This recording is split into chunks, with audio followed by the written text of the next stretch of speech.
অনেক সময় দেখা যায় নতুন লেখকেরা ভিড়ের মাঝখানে নিজেদেরকে সেইভাবে প্রতিষ্ঠিত করতে পারেন না তাদের লেখক জীবনের ক্ষেত্রে।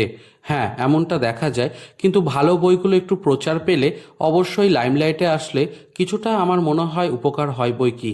তো সেই জায়গা থেকে নতুন একজন লেখক নাদিম খানের একটা নতুন বই তোমাদের সামনে রাখছি, মাইলো বলে।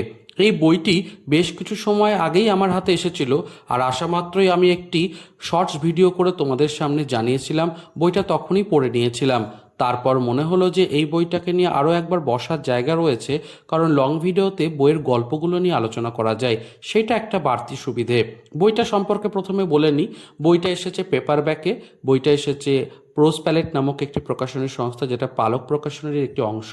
আর বইটার দাম হচ্ছে 250 টাকা। পৃষ্ঠার কোয়ালিটি কিন্তু বেশ ভালো, এবং বইয়েতে যে ইলাস্ট্রেশনগুলো রয়েছে সেগুলো পুরনো যে বইগুলো থাকতো ইংরাজিতে আমাদের পাঠ্যক্রমে, তার ভাইবস দেয় এবং পড়তে বেশ ভালো লাগে। বইয়ে গল্পের প্রত্যেকটাতে যে ইংরেজি সেন্টেন্স ব্যবহার করা হয়েছে তা যথেষ্ট সহজ সরল, এবং আমার মনে হয় ছোট থেকে বড় সকলের পড়তে আর মানে বুঝতেও কোনো সমস্যা হবে না। আর ইংরেজি বইও কিন্তু মাঝে মাঝে আমি পড়ি, চেষ্টা করি সেগুলোকে নিয়েও ভিডিও করতে, অনেক সময় সময় হয়ে ওঠে না, কিন্তু আমি চেষ্টা করি বাংলা বইয়ের পাশাপাশি ইংরাজি বইকেও একটু একটু করে তোমাদের সামনে রাখতে। তো এই বইটিতে 15টা গল্প রয়েছে, এবং 15টা গল্পে কখনো হাসি, কখনো মজা, কখনো ইমোশনস খুব সুন্দরভাবে তুলে ধরার চেষ্টা করেছেন লেখক। প্রথম গল্পটা লাভ ফ্রম দ্য হিলস থেকে শুরু করছি। এই গল্পে যেমন নৈসর্গিক দৃশ্যের কথা আলোচনা করা হয়েছে, তেমনই তোমরা পেয়ে যাবে একটা সুন্দর প্রেম কাহিনী। মুসৌরির প্রেক্ষাপটে বেশ সুন্দর একটা গল্প, যেখানে একটা কাব্যিক ছবির মতো লেখা মানে তোমরা বর্ণনাতে পেয়ে যাবে। বৈশালীর সঙ্গে নায়কের সাক্ষাৎ, তাদের নির্মল কথোপকথন এবং অসমাপ্ত প্রেমের বিষাদময় সমাপ্তি গল্পটিকে গভীরভাবে স্পর্শ করে। শুধুমাত্র প্রেমের গল্প নয়, সৌন্দর্যের সন্ধান, স্মৃতির অমরত্ব এবং জীবনের ক্ষণস্থায়িত্বেরও এক মর্মস্পর্শী চিত্র ফুটে উঠেছে এই বইটির দুই মলাটের মধ্যে, এই গল্পের মধ্যে। এর পরের গল্পটার সম্পর্কে তোমাদের জানান দেবো, দ্য বেল অফ গ্যাংঅন। একটি নস্টালজিক গল্প, যেখানে গ্রামীণ জীবনের সরলতা ও ছোট ছোট মুহূর্তের মূল্য অসাধারণভাবে ফুটে উঠেছে। রবি চরিত্রটি সাধারণ হলেও তার উপস্থিতি গল্পে গভীরভাবে প্রভাব ফেলে। লেখক সূক্ষ্মভাবে দেখিয়েছেন জীবনের ক্ষুদ্র মানুষগুলি আসলে আমাদের জীবনের সুখের মূল ভিত্তি। এই গল্পটিও কিন্তু আমার বেশ ভালো লেগেছে। এর পরের গল্প রয়েছে the house by the lake. এই গল্পটিতে একটা গভীর অনুভূতির যাত্রা আপনি পাবেন, যেখানে এক তরুণের একাকিত্ব থেকে আত্ম অন্বেষণের পথ চলার সুন্দর গল্প ফুটে উঠেছে।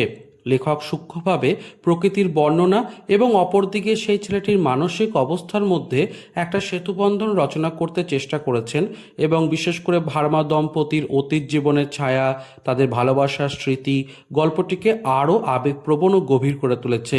এছাড়াও হালকা একটু রহস্য আছে, তবে সে কথা আমি বলবো না, কারণ পড়তে গিয়ে একটা আলাদা মজা সেটা যোগ করবে।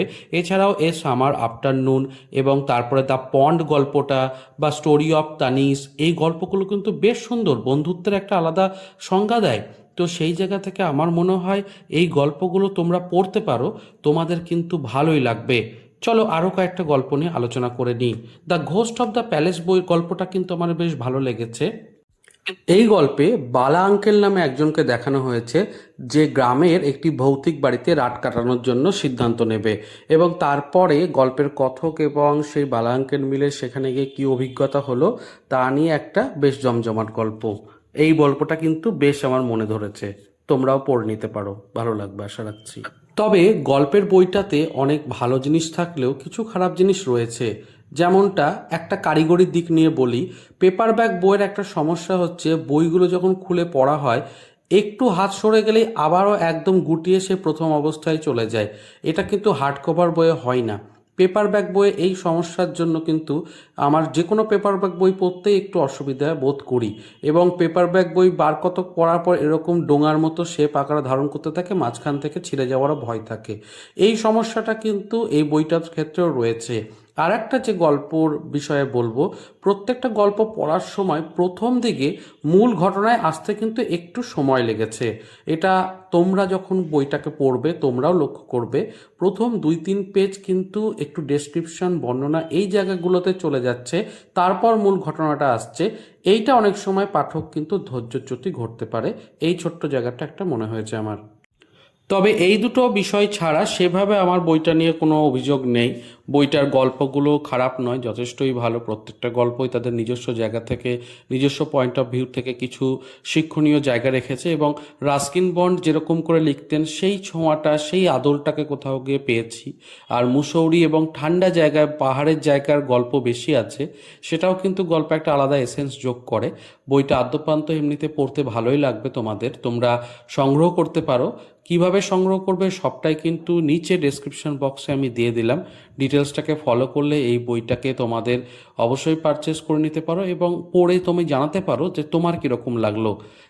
তো এই ছিল আজকের পর্ব। চেষ্টা করলাম বইটাকে নিয়ে আমার মতামত রাখতে। অবশ্যই তোমরা বইটিকে ভালো লাগলে পারচেস করো।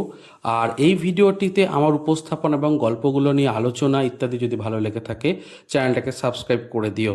দেখা হবে তাহলে পরের ভিডিওতে এবং নতুন কোনো কন্টেন্ট নিয়ে। আর ডেসক্রিপশন বক্সটা অবশ্যই চেক করো, তোমাদের কমেন্টের এবং তোমাদের মূল্যবান মতামতের অপেক্ষায় থাকবো। অন্যান্য ভিডিও অবশ্যই দেখো, এবং এই ধরনের ভিডিও কি আরও চাও তাহলেও জানাতে পারো কমেন্টে। তাহলে ইংরেজি বই নিয়েও মাঝে মাঝে আমি আসবো। আজকে সাইন অফ করছি এখন, তাহলে চলি, টাটা।